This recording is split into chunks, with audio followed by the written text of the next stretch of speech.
Good morning, everyone. Today we will talk about the Greek and Roman literature. We have Daedalus and Icarus for the literary text. Later on, we have brief history.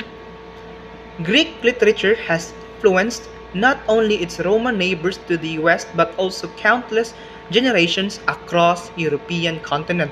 Greek writers are responsible for the introduction of such genres as poetry, tragedy, comedy, and Western philosophy to the world.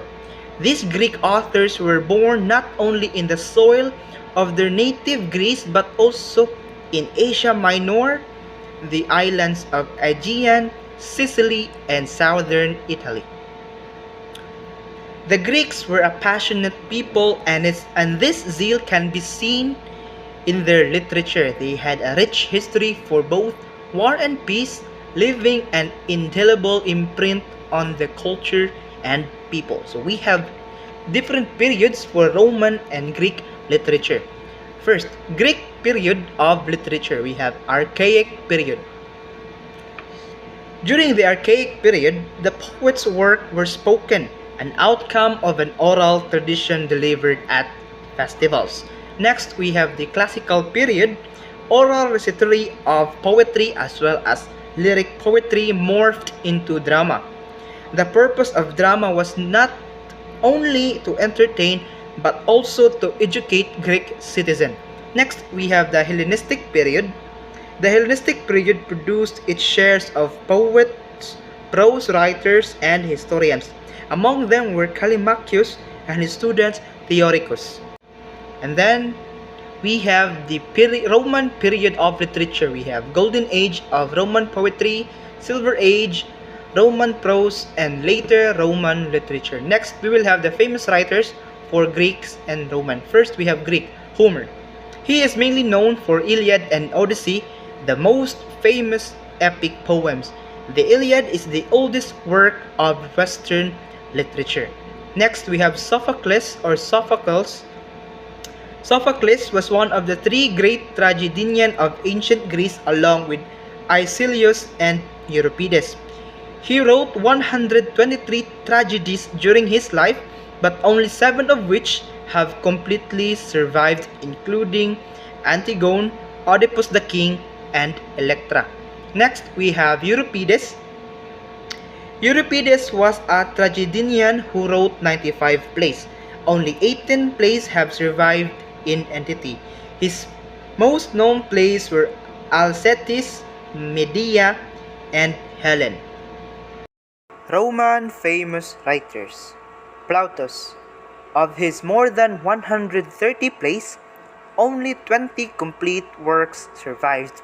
According to ancient sources, he was born in Umbria and began his career as a stage carpenter. Aeneas is considered to be the father of Latin poetry. Even though he claimed to be the reincarnation of Homer, only fragments of his works have survived. Pliny the Elder, or Gaius Plinius Secundus, was a Roman administrator who wrote on Germanic wars and whose natural history or Naturalis Historia contained information on the known universe as well as the tracts on animals, trees, and plants, all in 37 volumes. To sum it up, Roman literature borrowed heavily from the Greeks. However, they were able to shackle the shackles and create a vibrant literature of their own, poetry, prose, and history. The Roman authors influenced countless others in the decades and centuries that followed. Dante, Shakespeare, Milton, and many more. Literary theories. For more than 20 centuries, humans repeated Daedalus' experiment with ever more sophisticated attempts to duplicate the flight of birds. All such attempts failed, however, as inventors failed to recognize that the power generated by a single human could never be sufficient to lift a person off the earth's surface. Knowledge is power is a valuable moral lesson taught by this Greek myth, Icarus and Daedalus. Everyone needs knowledge to survive, and it shows for one's power.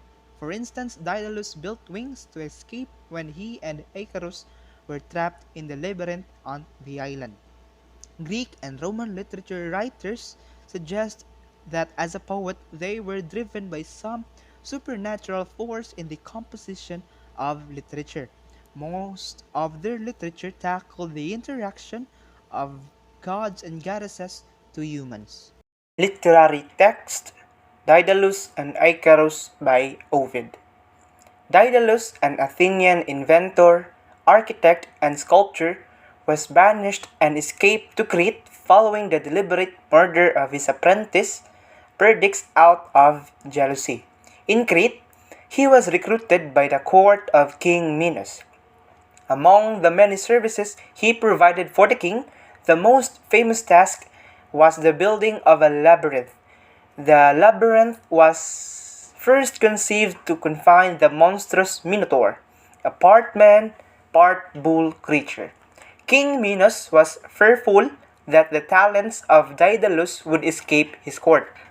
Moreover, following an incident involving Theseus and the Minotaur, Daedalus fell out of favor with the king and subsequently was locked up. However, the king knew that Daedalus would have his own methods of escaping his own architectural masterpiece. So the exit of the labyrinth was heavily guarded, and Daedalus, along with his son, was locked in a place of higher altitude.